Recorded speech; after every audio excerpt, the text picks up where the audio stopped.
ತುಮಕೂರಿನಲ್ಲಿ 1980ರ ದಶಕದಲ್ಲಿ ಭೂಗತ ಚಟುವಟಿಕೆಗಳು ಮತ್ತು ಈಗಿನ ಪರಿಸ್ಥಿತಿ ಕುರಿತು ಮಾಹಿತಿ ಹೀಗಿದೆ. 1980ರ ದಶಕದಲ್ಲಿ ತುಮಕೂರಿನಲ್ಲಿ ಭೂಗತ ಚಟುವಟಿಕೆಗಳು.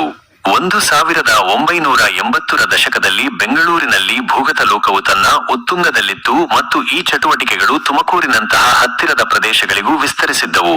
ಬೆಂಗಳೂರಿನ ಕುಖ್ಯಾತ ಭೂಗತ ದೊರೆಗಳಾದ ಕೋಟ್ವಾಲ್ ರಾಮಚಂದ್ರ ಮತ್ತು ಎಂ.ಪಿ.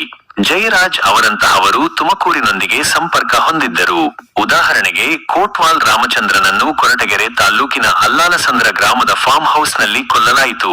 ಇದು ಬೆಂಗಳೂರು ಭೂಗತ ಲೋಕದ ಚಟುವಟಿಕೆಗಳು ತುಮಕೂರಿಗೂ ವ್ಯಾಪಿಸಿದ್ದನ್ನು ತೋರಿಸುತ್ತದೆ. ಆ ಸಮಯದಲ್ಲಿ ಭೂಗತ ಚಟುವಟಿಕೆಗಳು ಹೆಚ್ಚಾಗಿ ದರೋಡೆ, ಸುಲಿಗೆ ಮತ್ತು ಭೂ ವಿವಾದಗಳಿಗೆ ಸಂಬಂಧಿಸಿದ್ದವು. ಸ್ಥಳೀಯವಾಗಿ ಸಣ್ಣಪುಟ್ಟ ಗ್ಯಾಂಗ್ಗಳು ಇದ್ದರೂ ಬೆಂಗಳೂರಿನ ದೊಡ್ಡ ಡಾನ್ಗಳ ಪ್ರಭಾವವಿತ್ತು. ಆ ದಿನಗಳು ನಂತಹ ಚಲನಚಿತ್ರಗಳು ಆ ಕಾಲದ ಬೆಂಗಳೂರು ಭೂಗತ ಲೋಕದ ಚಿತ್ರಣವನ್ನು ನೀಡುತ್ತವೆ. ಇದರಲ್ಲಿ ತುಮಕೂರಿನ ಪ್ರಸ್ತಾಪವೂ ಇದೆ.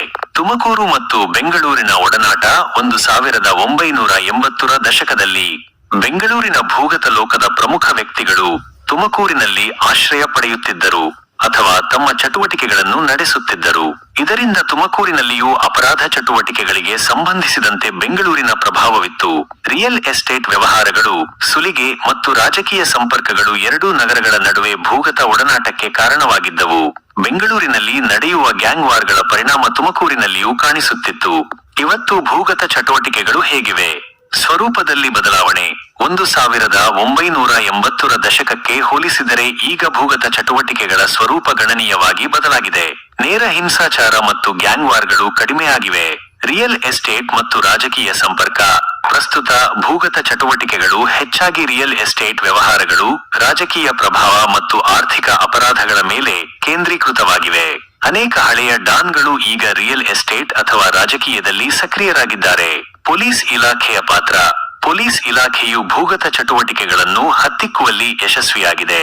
ಎನ್ಕೌಂಟರ್ಗಳು ಮತ್ತು ಕಠಿಣ ಕ್ರಮಗಳಿಂದಾಗಿ ಗ್ಯಾಂಗ್ಗಳು ತಮ್ಮ ಹಿಂದಿನ ಪ್ರಭಾವವನ್ನು ಕಳೆದುಕೊಂಡಿವೆ. ಸೈಬರ್ ಅಪರಾಧಗಳು.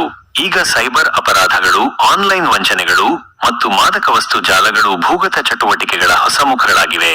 ತುಮಕೂರಿನಲ್ಲಿ ಪ್ರಸ್ತುತ ಪರಿಸ್ಥಿತಿ.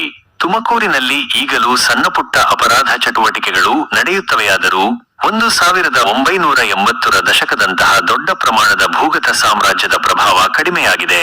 ಬೆಂಗಳೂರಿನ ಪ್ರಭಾವ ಇನ್ನೂ ಇದ್ದರೂ ಅದು ಹಿಂದಿನಂತೆ ನೇರ ಗ್ಯಾಂಗ್ ವಾರ್ಗಳ ರೂಪದಲ್ಲಿಲ್ಲ. ಬದಲಿಗೆ ಆರ್ಥಿಕ ಮತ್ತು ರಾಜಕೀಯ ಹಿಡಿತದ ರೂಪದಲ್ಲಿ ಕಾಣಿಸಿಕೊಳ್ಳುತ್ತದೆ. ಒಟ್ಟಾರೆ 1980ರ ದಶಕದಲ್ಲಿ ಬೆಂಗಳೂರಿನ ಭೂಗತ ಲೋಕವು ತುಮಕೂರಿನ ಮೇಲೆ ನೇರ ಪ್ರಭಾವ ಬೀರಿತ್ತು.